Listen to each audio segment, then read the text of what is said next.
अस्सलाम वालेकुम viewers, welcome to my YouTube channel. आज हम फंक्शनल एनालिसिस के अंदर डिस्कस करेंगे फाइनाइट डायमेंशनल स्पेस को।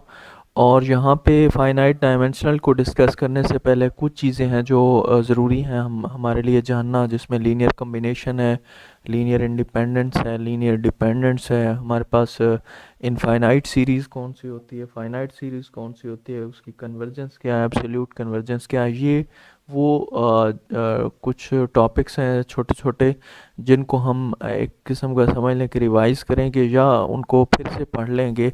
उसके बाद जो है हम बढ़ेंगे फाइनाइट डायमेंशनल की तरफ। तो सबसे पहला हमारे पास जो टॉपिक है वो है लीनियर कम्बिनेशन। डेफिनेशन आपको नज़र आ रही होगी। लेट एक्स, ये नॉर्म स्पेस की अलामत है। Be are norm space an element x of x is called linear combination of its elements if it can be written in the form x is equal to k1 x1 plus k2 x2 plus up to so on kn xn, where k1 k2 k3 kn r क्या है, scalars हैं। तो यहाँ पे simple सी बात है, वो कहना चाहता है कि आप कोई भी एलिमेंट लेते हैं ना, स्मॉल एक्स, किसका, एक्स का, ठीक है। एक्स आपके पास क्या है, नाम स्पेस है। तो अगर उसका कोई भी एलिमेंट लेते हैं ना, अगर आपने उसको लीनियर कम्बिनेशन की फॉर्म में लिखना है, फ़र्ज़ करो एक्स, आप कहते हैं कि वो लीनियर कम्बिनेशन है किसका, एक्स आई का, ठीक है। तो एक्स आई में आप क्या कहते हैं कि आई जो है वो बराबर है 1 2 3 अप टू सो ऑन, ठीक है। तो एक्स को अगर आप लीनियर कम्बिनेशन की फॉर्म में लिखना चाहते हैं तो उसके लिए ज़रूरी है कि आपके पास क्या होने चाहिए, स्केलर्स होने चाहिए, k1 k2 के आई, यानी कि एक्स को फिर लीनियर कम्बिनेशन की फॉर्म में कैसे लिखेंगे, एक्स इज़ इक्वल टू के आई एक्स आई, और यहाँ पे आप इसके समेशन भी डाल दें, where i is equal to 1 to n, ठीक है। यानी कि कोई भी एलिमेंट है उसको अगर आपने लीनियर कम्बिनेशन की फॉर्म में लिखना है तो, और लीनियर कम्बिनेशन की किसकी फॉर्म में लिखना है, x1 x2 x3 xn, तो ज़रूरी है कि आपके पास के आई होना चाहिए, या k1 k2 k3, या कोई और भी आपके पास मतलब स्केलर होने चाहिए जिनको आप इसके साथ मल्टीप्लाई करेंगे। तो ये आपके पास क्या होगा, लीनियर कम्बिनेशन होगा। ओके, नेक्स्ट हमारे पास है लीनियरली इंडिपेंडेंस, ठीक है। लीनियरली इंडिपेंडेंस का क्या मतलब है, ये डिपेंडेंस और इंडिपेंडेंस दोनों अपोजिट चीज़ें हैं, इनको आपने गौर से समझना है। ये लीनियर अलजबरा के अंदर हमने बड़ा डिटेल में पढ़ा हुआ है, और लीनियर अलजबरा की प्लेलिस्ट में अगर आप जाएंगे तो इसी इसी वीडियो की डिस्क्रिप्शन में मैं उसका लिंक दे दूंगा, वहाँ से आप जा सकते हैं। बहरहाल हम इसको यहाँ पे दोबारा से देखते हैं कि एक्स बी या नॉर्म स्पेस अ सबसेट, ये एक सबसेट दिया गया x1 x2 x3 up to so on x, ये n है आपके पास, ठीक है।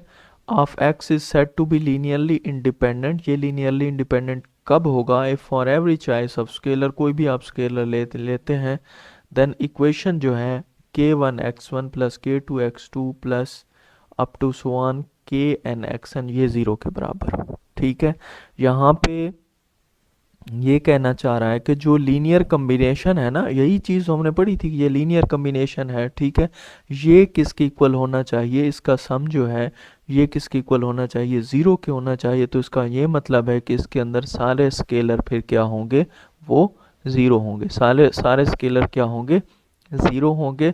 अगर किसी भी लीनियर कम्बिनेशन के अंदर आपके सारे स्केलर ज़ीरो के इक्वल हों तो फिर वो क्या होगी, आपके पास लीनियरली इंडिपेंडेंस होगी, ठीक है। यहाँ पे एक बात आपने याद रखनी है, इफ़ ये जो आपने एक सेट लिया हुआ है या सबसेट लिया हुआ है x2 x3 up to so on xn, ये अब अगर आपके पास क्या है, लीनियरली इंडिपेंडेंट है, लीनियरली इंडिपेंडेंट है, एल से मैं इसको लिख रहा हूँ।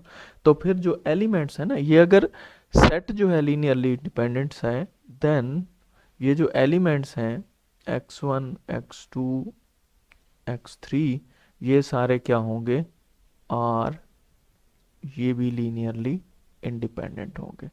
अब यहाँ पे एक बड़ा अहम बात यहाँ पे हमने डिस्कस करनी है, इसे नोट ही समझ लें, ठीक है।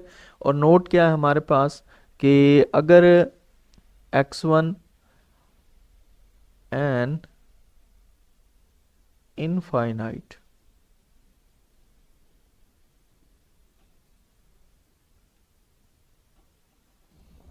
अच्छा जो अहम बात हम डिस्कस कर रहे थे कि an infinite subset A of a norm space is said to be linearly independent.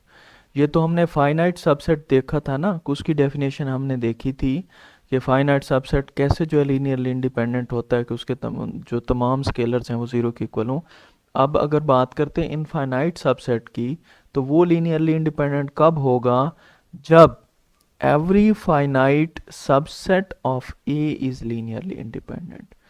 एक इन्फिनाइट सबसेट है ए, अगर उसका हर फाइनाइट सबसेट जो है लीनियरली इंडिपेंडेंट हो, उसका हर फाइनाइट सबसेट जो है वो लीनियरली इंडिपेंडेंट हो, तो इसका मतलब है कि वो जो इन्फिनाइट सबसेट है ना ए का, वो भी क्या होगा, लीनियरली इंडिपेंडेंट होगा। ये बहुत इंपॉर्टेंट क्वेश्चन है और ये आपसे एग्ज़ाम के अंदर पूछा जा सकता है MCQs के अंदर। दूसरी बात कि अगर आपके पास x1 x2 xn जो है, ये जो हमने ऊपर कहे हैं कि ये लीनियरली इंडिपेंडेंट हैं, तो इनमें से कोई भी ज़ीरो नहीं हो सकता। None of them can be zero, इनमें से कोई भी ज़ीरो नहीं हो सकता।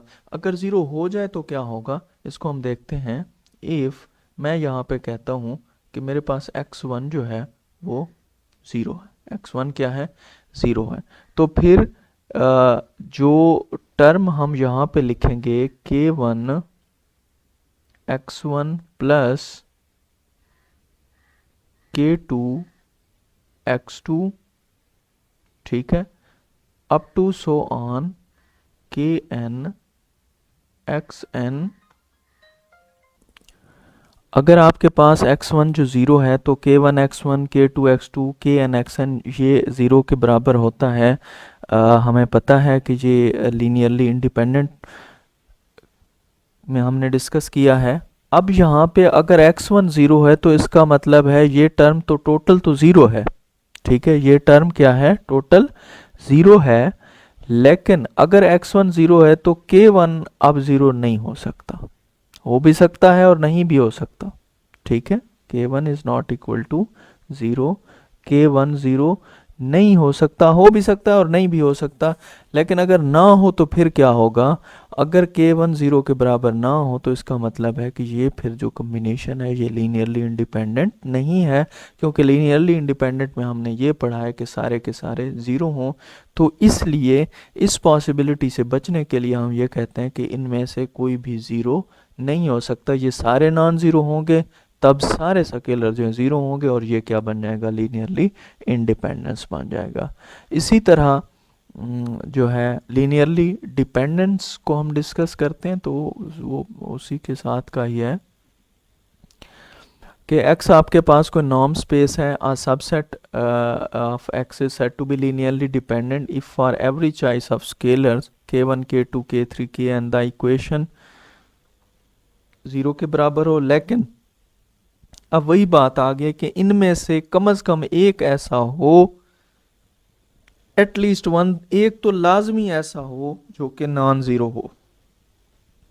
अब लीनियरली डिपेंडेंट में हमने देखा था कि लाजमी है कि सारे स्केलर ज़ीरो हों, और यहाँ पे वो कह रहा है कि लाजमी है कि एक जो है वो क्या हो, आपके पास नॉन ज़ीरो हो। अगर इस तरह का कम्बिनेशन आपको मिल जाता है तो फिर ये क्या होगा, आपके पास लीनियरली डिपेंडेंट होगा। Be a norm space, let xn be a sequence in x, then the summation 1 to n xn is equal to x1 plus x2 plus x3 up to so on.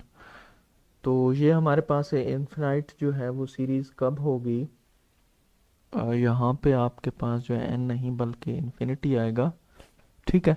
Infinite इसको क्या कहेंगे, infinite series कहेंगे। Suppose करेंगे कि अगर हमारे पास S1 जो है वो x1 के इक्वल है, S2 x1 प्लस x2 के इक्वल है, S3 x1 plus x2 plus x3 के इक्वल है। इसी तरह xn जो है Sn जो है x1 plus x2 plus x3 up to so on plus xn तक है। तो यहाँ पे जो S1 S2 S3 है इनको हम क्या कहते हैं, S1 को फर्स्ट पार्शियल सम, S2 को सेकंड पार्शियल सम, S3 को थर्ड पार्शियल सम और Sn को nth पार्शियल सम का नाम देते हैं। और अगर आपने मैथमेटिकल मेथड में भी ये पढ़ा होगा, रियल एनालिसिस के अंदर भी पढ़ा होगा कि जब हम इन्फिनिट सीरीज़ की या ये कम्प्लेक्स के अंदर भी जहाँ जहाँ पे आप सीरीज़ पढ़ते हैं तो आपने पढ़ा होगा कि कोई भी इन्फिनिट सीरीज़ उस वक्त कन्वर्जेंट होगी जब उसका nth पार्शियल सम जो है वो क्या होगा, कन्वर्जेंट होगा। तो nth पार्शियल सम जो है उसको इस तरह डिनोट किया जाता है। होप सो कि आपको क्लियर हो गया होगा। इसी तरह हमारे पास जो एक और डेफिनेशन है।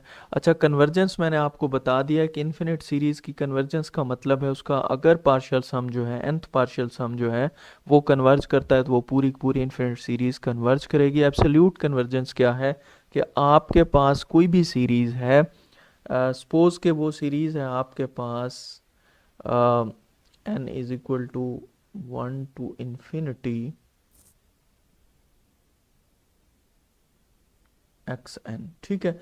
xn ये आपके पास क्या है, इनफाइनाइट सीरीज़ है। इसकी एब्सोल्यूट कन्वर्जेंस से क्या मुराद है, ये आपके पास क्या है, इनफिनाइट सीरीज़ है। इसकी एब्सोल्यूट कन्वर्जेंस से मुराद है कि अगर आप जो है इनके हर नंबर का नॉर्म लें और उसकी एक सीरीज़ बनाते हैं, अगर वो कन्वर्जेंट है तो फिर क्या है, ये पूरी की पूरी जो सीरीज़ है वो क्या होगी, एब्सोल्यूट कन्वर्जेंस होगी। और ये आज का जो छोटे छोटे टॉपिक थे हमने डिस्कस कर लिए। इंशाल्लाह नेक्स्ट टॉपिक में हम फाइनाइट डिमेंशनल को लेके चलेंगे। मिलेंगे नेक्स्ट वीडियो में, तब तक के लिए अल्लाह हाफिज़।